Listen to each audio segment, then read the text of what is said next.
The House is set to return Monday to decide on 3 of the 4 property tax-related vetoes issued by Governor Mike DeWine, among the 67 items he struck in the new budget.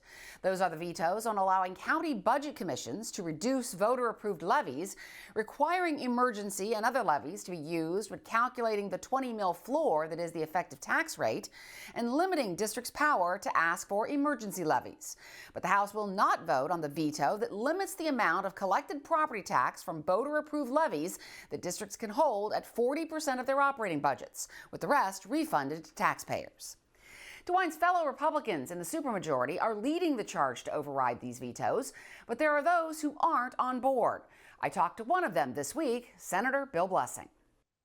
So I'll be a no on all 3 of the veto overrides whenever that happens. Obviously, the House has to go first, and I believe they're slated for this coming week. But we'll see how it goes. But yes, for now, I'm a no on all 3 of them.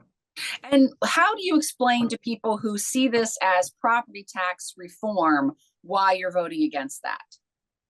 So, I mean, it's just a matter of philosophy. I think folks tend to expect that that relief would mean, immediate, that there's some form of an appropriation coming down that would help them out today. And, these 3 proposals are, to my knowledge, I mean, they're not going to impact anybody right out of the gate. I'm sure there's some nuance to that the school districts would talk about, but, the county budget commission part of it, I mean, frankly, if the county budget commissions throughout the state decide, hey, we're not going to do this, then there was no effect with that provision. With respect to the 20 mil floor, that's going to take some time to work. And, frankly, the provision of, excluding some of these other, prohibiting some of these other levies, again, it's just not something that's going to change out of the gate. But the biggest issue for me is with respect to philosophy. And I've held for some time that there are the 2 camps, the one that wants to do, broad-based across the board cuts, but only spend local dollars for this. And then there's the other camp that wants to means test this and use state money. Obviously, I'm in that camp. And I'm just worried that the more that we, cut property taxes, and this is another part of this, that this occurs, let's say they're overridden, it doesn't have an immediate effect. People are going to clamor for more, which is going to lead to, more policy changes on this. I'm just worried that we start shifting away from property taxation to, for example, sales taxation, which is much more regressive. And it's just going to lead to a place that people really don't like.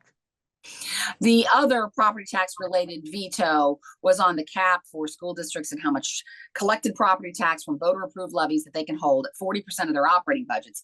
That's not going to be part of the veto overrides, but that's been described as immediate tax relief because that money would have to be refunded to taxpayers, anything over that 40%. How do you feel about that? That's the same deal. I mean, it's also shifting around local dollars. A lot of these things were voted on, although admittedly, there are, inflationary increases baked into the 20 mil floor and inside millage. But again, I think in the end, the fundamental issue is that there's an assumption that local school districts, local governments are flush with cash, they're spendthrifts. That pot of money needs to be shifted around, but it ignores the fact that, look, I'm a Republican, and the school district that I live in is 5 Republicans, and they're opposed to these things. And I just think that is an overwrought assumption that they are spendthrifts, because frankly, I would imagine the vast majority of school board members and local government officials throughout the state are in fact Republicans. So which is it? It's like, are we fiscally responsible at the state level or the local level? But it kind of seems like there's fighting on that at this point. But I think in the end, for that particular piece, yes, it would have been immediate. But I just don't think the votes were there. Otherwise, that probably would have been on the override list. None of the 21 recommendations that the bipartisan joint legislative commission that you co-chaired in the last session and that you had put out this report recommending these. None of them have passed. And I know that there's been some criticism about Governor DeWine saying he's going to appoint a working group headed up by former lawmakers Bill Seitz and Pat Tiberi to look into property taxes as well as funding of critical services. Do you think this working group is necessary? Well, I mean, look, we did do a lot of work on that last property tax joint committee on property tax review and reform, I think is what it was officially called. It's quite a mouthful.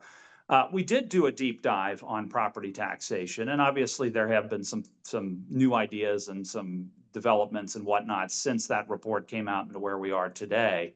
So I was kind of scratching my head when I saw that, but in the end, I am, just having worked in this space, I am willing to keep an open mind and serve on something like that. Would I like to see something like, the circuit breaker passed today, Senate Bill 22, or even, I'm not familiar with what Sean Brennan's bill number was, but it's the same idea, a little more generous, something like that, or even Senate Bill 215, my enhanced homestead exemption bill. But absent that, again, it's those two camps fighting each other on what we should do. Does it look bad? Yeah, that we would be doing another task force, but we can walk and chew gum at the same time. We can certainly pass legislation and continue to look at this as we go forward. The budget that passed, which you did not vote for, you were the only Republican in the Senate who didn't vote for it, included a flat income tax, which is going to cost the state about $1 billion. Do you think that money could have been used in another way? Are you in favor of a flat income tax? So it's funny you should bring that up. I had sent a package of amendments. It was only, well, I should say 3 amendments. I don't know if that constitutes a package, Senate-wide, that offered a compromise. It was the school funding amendment that you probably saw it submitted and tabled a number of times. It had the Senate Bill 215, the homestead exemption, which I think is the lowest hanging fruit. But then what I felt is a compromise, income tax proposal. Now, admittedly, voting against the budget, look, I'm not a fan of the flat tax, but I also understand that a lot of my colleagues are, and they feel very strongly about it. So the thought was, okay, let's do a flat 3.25% income tax, which would obviously be cheaper. Now, your first thought is probably, well, wait a minute, a legitimate flat 3.25 would mean a tax increase for folks at the lower brackets, the few brackets there were prior to this past budget. What it also included was a non-refundable credit that held people harmless, such that you really did have a flat 3.25, and we were able to split the difference with that. But ultimately, I lost on that proposal. You've talked about your concerns about the impact of tax abatements and special exemptions on property taxes and the burden that that's created on homeowners and for agriculture versus business and commercial owners. Is it your understanding that there are any sort of property tax exemptions or anything like that in this budget? So I saw something with respect to sports facilities and new community authorities that looks like, some of these new stadiums or even current stadiums will receive a property tax exemption, which, this sort of stuff goes on all the time. I'm not thrilled with it. I wish there were some, frankly, democratic oversight with that, which is something that was brought up in the property tax committee that I co-chaired. In other words, if you're going to do these things, there's got to be a regular vote of the people to approve them if it's above a certain threshold. Now, admittedly, with a lot of other things going on, there's only so much you can really get into. But I think that's a big piece of it. When people find that, hey, this is property tax exempted and that is property tax exempted, the burden absolutely does shift. And I think that makes, a very tough sell for the folks who do have to pay to continue supporting levies when they're bearing more of a burden than they otherwise would. So that is a big topic that we need to look at. And I can't remember who was telling me this. This was years ago that like almost all of Columbus is a CRA now.